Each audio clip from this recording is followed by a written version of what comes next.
Para saudara dan saudari yang Tuhan cintai, selamat pagi dan selamat bertemu lagi dalam Renungan Harian edisi hari Rabu tanggal 18 November 2020. Mengawali hari yang baru ini, kita hendak mendengar dan merenungkan sabda Tuhan.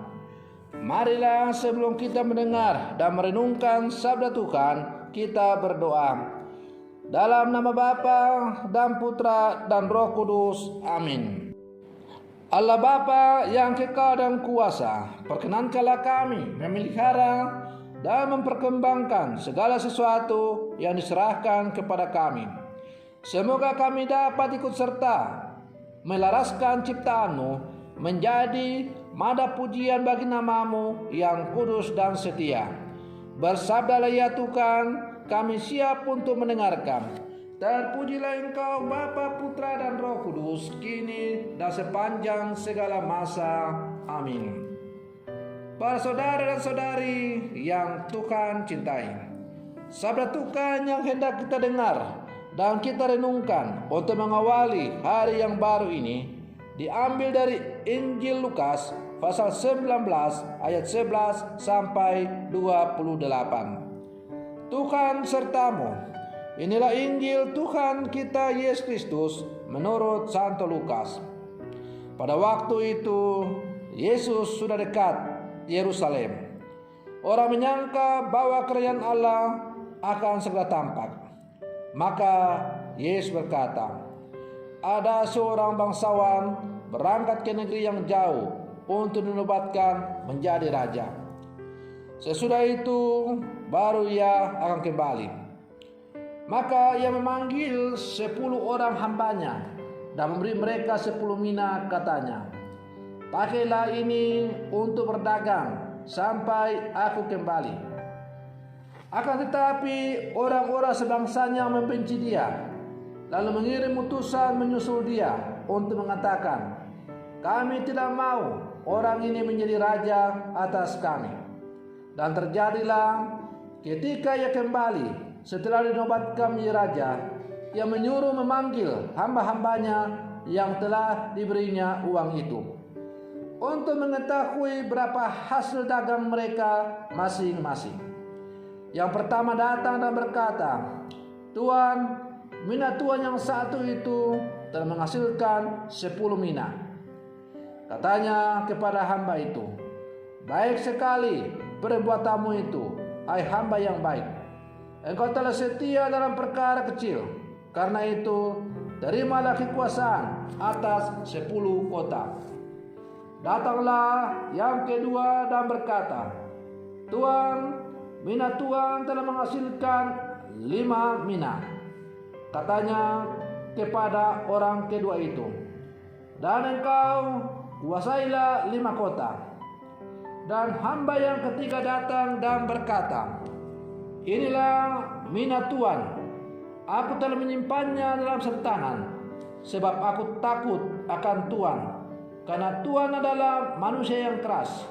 Tuan mengambil apa yang tidak pernah Tuan taruh, dan Tuan menuai apa yang Tuan tidak tabur. Kata bangsawan itu, hai hamba yang jahat, aku akan menghakimi engkau menurut perkataanmu sendiri. Engkau sudah tahu aku ini orang yang keras. Aku mengambil apa yang tidak pernah kutaruh dan menuai apa yang tidak kutabur. Jika demikian, mengapa uangku tidak kau berikan kepada orang yang menjalankan uang? Maka sekembaliku aku dapat mengambilnya serta dengan bunganya. Lalu katanya kepada orang-orang yang berdiri di situ, ambillah mina yang satu itu dan berikanlah kepada orang yang mempunyai 10 mina itu.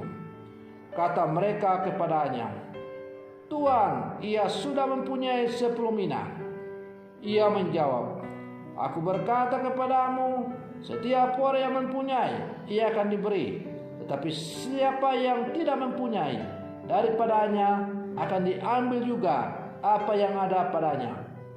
Akan tetapi semua seteruku ini yang tidak suka aku menjadi rajanya, bawalah mereka kemari dan bunuhlah mereka di depan mataku." Setelah mengatakan semuanya itu, Yesus mendahului mereka meneruskan perjalanannya ke Yerusalem. Demikianlah Injil Tuhan. Para saudara dan saudari yang Tuhan cintai, Yesus dalam Injil hari ini memberikan perumpamaan tentang uang mina yang diserahkan kepada para hamba untuk dikembangkan.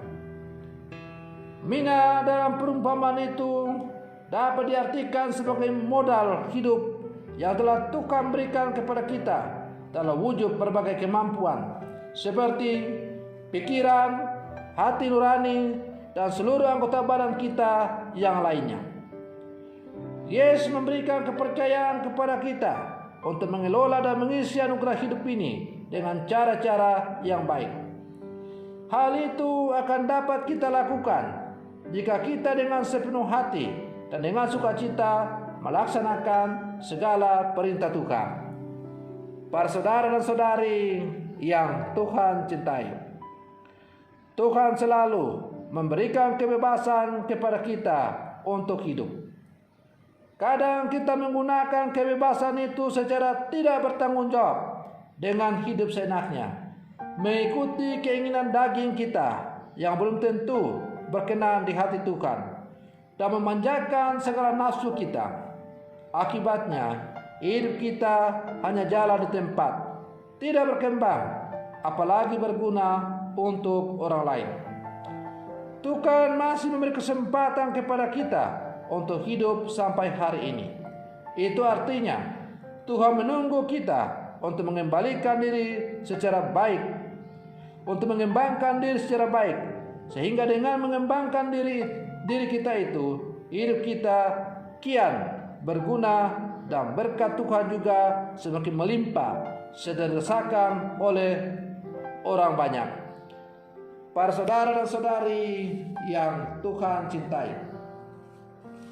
Yesus memberikan gambaran bahwa Allah itu adalah Tuhan yang memberikan pinjaman uang untuk dikelola dan dikembangkan. Dengan begitu kelak ada suatu bunga atau nilai lebih dari modal awal yang dihasilkan. Aturan demikian sangat masuk akal dalam dunia perdagangan. Namun apakah hukum dagang ini diterapkan Allah pada kita? Para saudara dan saudari yang Tuhan cintai, memang betul manusia diciptakan oleh Allah bukanlah semata-mata untuk dirinya sendiri, namun bagi tujuan Allah yang lebih besar. Itulah letak kebermaknaan dalam hidup manusia. Oleh karena itu, dalam hidup kita hendaknya mengembangkan kehidupan kita dengan baik, supaya hidup kita sungguh bermakna bagi sesama kita yang kita jumpai dalam kehidupan kita. Para saudara dan saudari yang Tuhan cintai, marilah sebagai murid-murid Yesus yang hidup di zaman sekarang, kita berjuang mengembangkan segala kemampuan mina yang telah Tuhan berikan kepada kita, supaya hidup kita semakin bermakna bagi Tuhan dan bagi sesama.